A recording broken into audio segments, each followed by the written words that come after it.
जब से नरेंद्र मोदी देश के प्रधानमंत्री बने हैं, तब से भारत ने और बाहरी देशों के साथ संबंध और बेहतर किए हैं।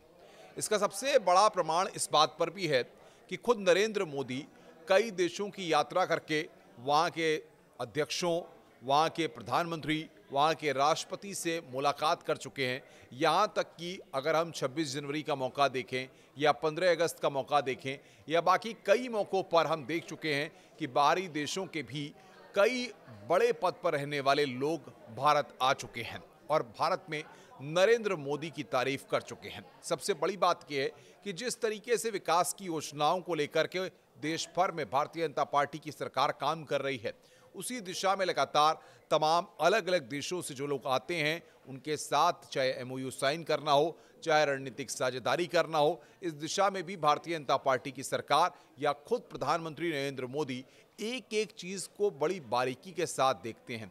क्योंकि बाहरी देशों के साथ, अन्य देशों के साथ हमारे संबंध ऐसे हों कि चाहे वो व्यापार की दृष्टि से हों, चाहे रोजगार की दृष्टि से हों, चाहे निवेश की दृष्टि से हों, इन सारी चीज़ों में भारत को आने वाले वक्त में या भारत के युवाओं को टेक्नोलॉजी के क्षेत्र में उसका फायदा मिले।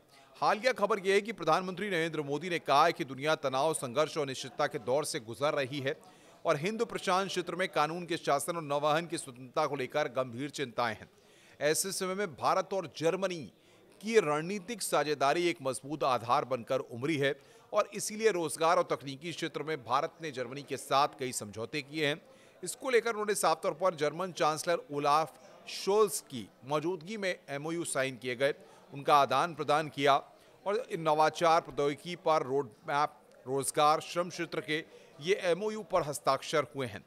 ऐसे में प्रधानमंत्री मोदी ने जर्मन चांसलर से कहा कि मैं जर्मनी और भारत के 7वें अंतर सरकारी परामर्श में आपका और आपके प्रतिनिधिमंडल का स्वागत करता हूं। यह आपका तीसरा भारत दौरा है। सौभाग्य से मेरे तीसरे कार्यकाल की पहली आईजीसी है। एक तरह से यह हमारी दोस्ती का ट्रिपल सेलिब्रेशन है। ये प्रधानमंत्री ने इस बात को कहा, जो बताता है दूरदर्शी सोच का प्रमाण भी, कि उन्होंने कहा कि हमने 2022 में बर्लिन में आखिरी आईजीसी में अपने द्विपक्षीय सहयोग पर महत्वपूर्ण फैसले लिए। 2 वर्षों में हमारे रणनीतिक संबंधों के विभिन्न क्षेत्रों में उत्साहजनक प्रगति हुई है। रक्षा, प्रौद्योगिकी, ऊर्जा, हरित और सतत विकास जैसे क्षेत्रों में बढ़ता सहयोगी अब आपसी भरोसा सहयोग का प्रतीक बन गया है। इस बात का भी जिक्र किया। साथ ही साथ फोकस ऑन इंडिया रणनीति का उन्होंने कहा कि हम स्वागत करते हैं कि अपनी साझेदारी को विस्तार देने और उससे सहयोग बढ़ाने के लिए हम नई और महत्वपूर्ण पहलें कर रहे हैं। तो इस दिशा में जर्मन चांसलर शोल्स ने कहा कि ऐसे समय में भारत दक्षिण एशिया में स्थिरता का आधार है, जब यूक्रेन पर रूस के हमले के कारण नियम आधारित अंतर्राष्ट्रीय व्यवस्था भारी दबाव में आ गई है।